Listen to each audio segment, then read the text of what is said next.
Bigate, what's up, guys? What's going on? Welcome back. Hope y'all are doing well. Brazil versus Bolivia. Bolivia got slammed 5-1. I don't think it's any surprise. I think it's a very legitimate score, 5-1.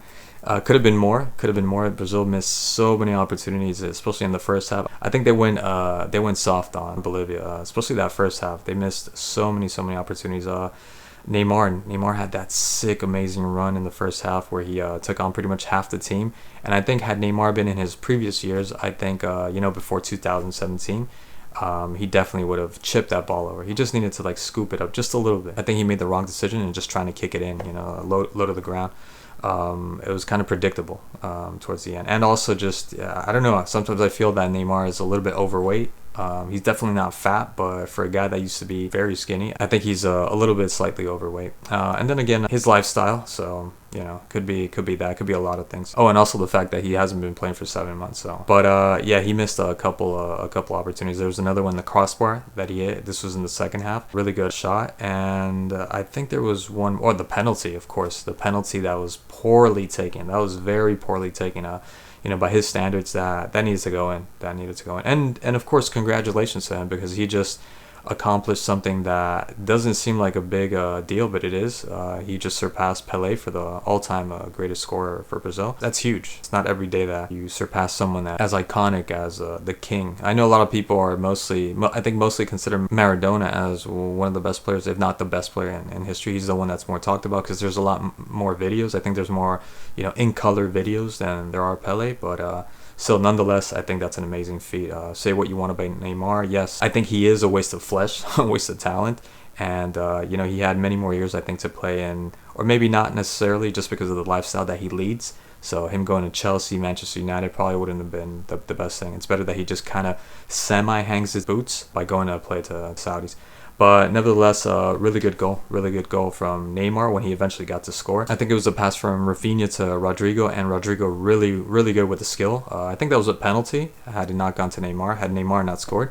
And Neymar, of course, from that distance, he's not going to miss. He's just not going to miss. So really good game by Neymar. But you're playing against Bolivia. This is not going to happen when you're playing against even Peru. They play Peru next. Or when they get to play against Argentina, Colombia, Chile, Paraguay, Uruguay, or any other European country. I don't think Neymar is going to play this freely, because he played very freely, and always you barely touch him and he just falls to the ground. He had a good game. Only because Bolivia didn't really mark him. And I think the man of the match for me was Rodrigo. Another one that you could say most everybody that played here, good luck when you're playing against bigger teams, but in this game they played well. Everyone for Brazil pretty much played well. The only one that I kind of feel for the guy, because I think he was even crying, was Richarlison. Richarlison missed 3 huge opportunities. The header, even though the header was well blocked by Vizcarra, the goalkeeper. Then there was the over the crossbar. Man, he did so well in hooking that in and left the player on his ass. And then the easiest thing, close your eyes and just toe blow it inside, and I think that would have gone in. And then there was a deflection, like a double deflection that he shot. So he had 3 opportunities. So I could understand his frustration when he's seeing everyone score, and this is the game when you have to score. That's what he's there for. And I could see how it's very frustrating for him, because he's not having the best of seasons in Tottenham, or didn't have the best of seasons last year. I can understand the frustration. It sucks. And then Rafinha, another one that I'm not a big fan of. I'm really not a big fan of Rafinha.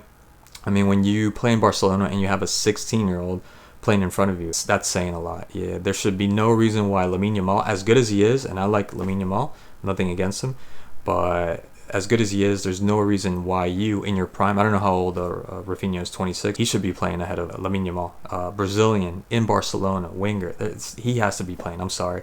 And in this game, the first half, he was looking a little shaky. He committed a foul where there was no need. There's nobody in this Bolivian team that has even the speed that, I don't know who's the slowest in Brazil. Let's go with Marquinhos or Emerson, right? There's nobody, maybe Emerson, but Marquinhos, all right, that's actively playing on the field, and it's not the goalkeeper that can actually get past Marquinhos. I don't think anyone. So there's no reason why Rafinha needed to make that fall. And then the passing was a little bit also, dicey, and it wasn't that good. It was only in the second half or towards the end of the first half that he started to play decent football, but he was involved in most of the goals, if not directly with the assist and through somebody else assisting him and him, getting his touch in.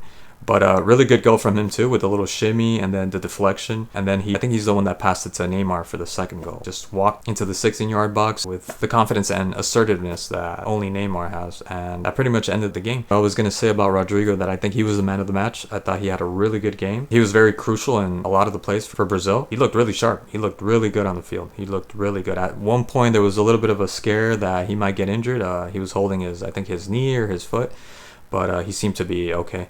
I think it was just a minor bump or a hit that he received. I really enjoyed watching him in this game. I don't know what he's going to do in the following games when he plays against bigger teams. Rodrigo not playing for Real Madrid isn't a big deal. Vinicius not playing for Real Madrid, that is a big deal. So again, a lot of these players, yes, they did play well, but when they come up against the US even, Canada, I don't think they're going to be the same. They're not the same players. Again, Rodrigo played well. Rafinha played well. Everybody had a good game. Really good pass from Guimaraes to Rafinha, because that first pass from Neymar to Guimaraes, that was a shitty pass. Or, sorry, it was actually going to Rodrigo. That was a crappy pass that was intercepted, and it just happened to land to Guimaraes. That gave Rodrigo the really good goal. I don't know why they consider that offside. Like, if you're going to call something like that offside, or interference, from, I think it was Richarlison. I mean, there's so many other plays going on that they're also impeding the player to get to that ball. He was never going to get to that ball, if that's what they were complaining about. Yeah, the penalty for Neymar, I don't think it was a penalty. I mean, that's a natural movement of the body. You're sliding and the ball's just gonna, it's in trajectory to go to somebody else that could potentially score. But damn, VAR, the weird way and decide to make up these rules. Relatively easy game for Brazil. Didn't really have to break a sweat, only because of the humidity that they had to take those water breaks, those blasted water breaks. Other than that, 5-1 for Brazil. Anyways, that's all I wanted to talk about. Cheers.